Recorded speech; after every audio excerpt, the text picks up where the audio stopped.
एक बुद्धिहीन मछली। एक घना जंगल था। उस जंगल में एक सुंदर सा तालाब था। उस तालाब में मेंढक मछली और कई सारे जलवासी रहते थे। उसी तालाब में एक बुद्धिहीन मछली भी रहती थी। वह अपने आप को सबसे ज्यादा बुद्धिमान और बाकी के सब को बुद्धिहीन समझती थी और चाहती थी कि सब उसकी बात ही सुने।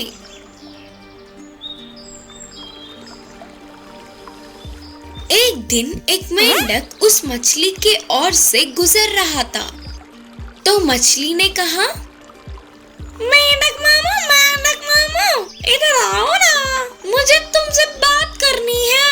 तब तुरंत मेंढक ने पूछा, क्या रे मछली, मुझसे क्या बात करोगे? कोई बात है क्या? रुको। बोलते हुए मछली के पास आता है। मछली अपने आप को बुद्धिमान साबित करने के लिए मेंढक से कहती है, अरे मेंढक मामू, तुम और मैं एक मुकाबला करते हैं। जो मुकाबले में जीतेगा उसको अपनी पीठ पर जो भी मुकाबला जीतेगा उसको अपनी पीठ पर बिठाकर सैर करवाना पड़ेगा। तब मेंढक ने कहा, मुझसे ज्यादा तो तुम्हें ही तेजी से तैरना आता है। लेकिन फिर भी जैसे तैसे करके मछली ने मेंढक को मनवाया और वो मुकाबले के लिए मान गया। फिर अगले दिन ही मुकाबला शुरू हुआ। जैसे ही शुरू हुआ, मछली ने तुरंत तैरते हुए मुकाबला जीत गई और मेंढक हार गया। तब मछली ने मेंढक से कहा, मुझसे तुम मुझसे हार गए और अब तुम्हें मुझे तुम्हारी पीठ पर बिठाकर पूरे तालाब का चक्कर लगाना पड़ेगा। मछली चिढ़ाते हुए बोली। मेंढक के पास कोई और चारा ना रहते हुए उसकी बात माननी पड़ी और तभी उस मछली ने मेंढक के पीठ पर छलांग मारते हुए बैठ गई और मेंढक भी उछल उछल कर पूरी तालाब का चक्कर काटने लगा। मेंढक के पीठ से मछली जमीन पर गिर पड़ी और तड़पने लगी। तभी ऊपर से एक सारस ने उस मछली को देखा और तुरंत अपनी चोंच से पकड़कर और उसे एक पेड़ की ढाली पर रखकर खाने लगी। लेकिन मेंढक तो जमीन और पानी दोनों में ही जिंदा रह सकता था। इससे वह सारस को देखते ही तालाब में छलांग मार दी। इस प्रकार से मछली अपनी बुद्धिहीनता से और मेंढक ने जान बचा ली। इस कहानी से हमें यह सीख मिलती है कि किसी भी मुकाबले में हमें सोच समझकर उतरना चाहिए। नन्ही सी बकरी और सुअर की कहानी। एक किसान थोड़े बकरियां और सुअरों को पालता था। उनमें एक नन्ही सी बकरी और सुअर दोनों ही थे। नन्ही सी बकरी को उसकी माँ हमेशा हर रोज नहा धोकर साफ रखती थी। वही सुअर को उसकी माँ के साथ कीचड़ में पड़ी हुई रहती थी। तो ऐसे ही सुअर की बच्ची के सामने आते ही, छी छी, तुम मेरे पास मत आओ, गंदी बास आ रही है तुमसे, एक बाजू में जाओ। लेकिन बेचारे सुअर को तो अपने साथ खेलने के लिए कोई दोस्त नहीं थे। तब सुअर ने अपनी माँ से कहा, माँ मुझे नहा माँ, ऐसे ही रही तो मेरे साथ वह बकरी खेल नहीं रही है। देख मेरे लाल, हम लोग ऐसे ही होते हैं। अपने शरीर को पसीने छूटने की क्षमता नहीं है, इसीलिए हमें अपने शरीर को हमेशा गीला ही रखना होता है। बोलते हुए माँ ने विवरण किया। लेकिन सुअर यह सब ना समझ पाते हुए थोड़ी देर तक अपनी माँ से बहस किया।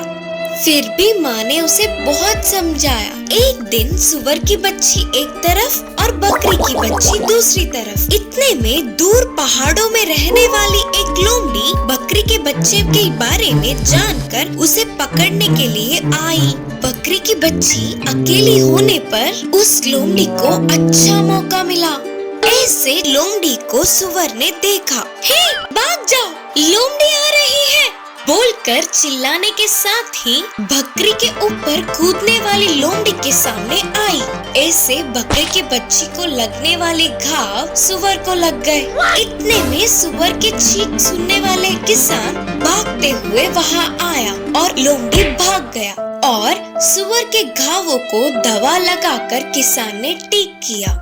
अपने खुद के प्राणों को खतरे में डालकर उसके प्राण बचाने वाले सुअर से अपने व्यवहार देख के नन्ही बकरी शर्म से उदास हुई। निर्दय गोरिल्ला। एक जंगल में एक क्रूर गोरिल्ला रहता था। वह जंगल के बाकी के छोटे छोटे जानवरों के पीछे पड़कर शिकार करके खा जाता था। ऐसे उसके डर से छोटे छोटे जानवरों के माये उनके बच्चों को बहुत ध्यान से संभाल कर रखते थे। इससे उस गोरिल्ला को कुछ समय से खाना ही नहीं मिल रहा था। मुझे सही से खाए हुए बहुत समय हो गया। अगर मेरे सौभाग्य से कोई ना कोई जानवर दिखा तो उसे अच्छे से खाकर मेरा पेट भर लूंगा। सोचते हुए पूरे जंगल में घूमने लगा। इतने में उसकी नजर दूर के पेड़ पौधों में अकेले घास चरने वाली खरगोश पर पड़ी। अरे वाह, उधर अकेले में घास चरती हुई खरगोश है ना। आहा, आज तो बहुत स्वादिष्ट भोजन से मेरी भूख मिटेगी। पहले इसे मेरी जगह पर ले जाकर आराम से खुशी से खाऊंगा। सोचकर जल्दी से उस खरगोश को लेकर उधर से भागने लगा। थोड़ी देर के बाद उधर पहुंची हुई खरगोश की माँ को उसकी बच्ची नहीं दिखी, तो वो परेशान होकर पूरा ढूंढ कर बोली, अरे मेरी बच्ची नहीं दिख रही है, ढूंढो भी तो कहाँ कहाँ ढूंढो। हे भगवान जी, अब आपको ही बचाना होगा करके बोलते हुए रोने लगी। तब खरगोश का रोना सुन के उस तरफ से गुजरने वाली बंदर ने कहा, दोस्त, तुम्हारे बच्चे को वो क्रूर गोरिल्ला अपने पीठ पर रखकर ले जाना मैंने देखा है। क्या? वो क्रूर जानवर मेरे बच्चे को उठा ले गया। फिर बंदर ने कहा, रो मत दोस्त, शायद वो अपनी जगह पर ही होगा। चलो तुरंत जाके तुम्हारे बच्चे को बचा लेंगे। और तुरंत वे दोनों खरगोश की बच्ची को छुड़ाने के लिए उधर से भागते हुए जा रहे थे। उसी समय में गोरिल्ला उस खरगोश की बच्ची को जलाकर खाने के लिए सारी तैयारियां कर लिया। फिर तेजी से खरगोश की माँ और बंदर वहाँ पर पहुँचे। अरे वो क्रूर गोरिल्ला, शराफत से मेरी बच्ची को छोड़ दे, नहीं तो तुझे नहीं छोड़ूंगी। फिर गोरिल्ला ने कहा, अरे वाह, इतनी देर से इस खरगोश की बच्ची से मेरी भूख कैसे बुझाओ करके सोच रहा था, तुम्हें भी खा जाऊंगा। बोलते हुए गोरिल्ला उन दोनों के पीछे पड़ गया और वे दोनों बहुत ही मुश्किल से वहाँ से बच निकले।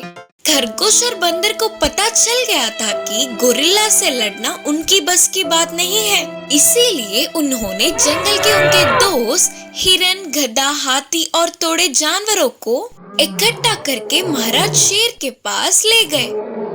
खरगोश की माँ ने कहा, महाराज जी, उस निर्दयी क्रूर गोरिल्ला से मेरी बच्ची को बचा लो। बाकी के जानवरों ने भी उस गोरिल्ला के बारे में बहुत बुराई किया। इस गोरिल्ला के कारनामे रोज रोज बढ़ते ही जा रहे हैं। बोलते हुए शेर गुस्से से चल पड़ा।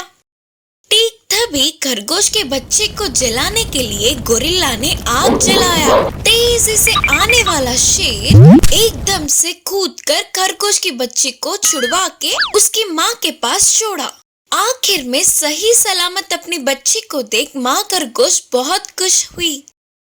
उसे गुस्से में देखने वाले शेर से गोरिल्ला ने कहा, अरे रे महाराज शेर जी, मैं आपका दुश्मन नहीं बल्कि दोस्त हूँ। बाहुबली 1 बाहुबली 2 जैसे हम दोनों इन छोटे छोटे जानवरों को मार के खाएंगे, क्या बोलते हो? उसकी इन बातों से शेर को और ज्यादा गुस्सा आया। अब इस जंगल पे आई हुई मुसीबत को हराना महाराज का कर्तव्य होता है। बोलते हुए शेर ने उस पे हमला किया।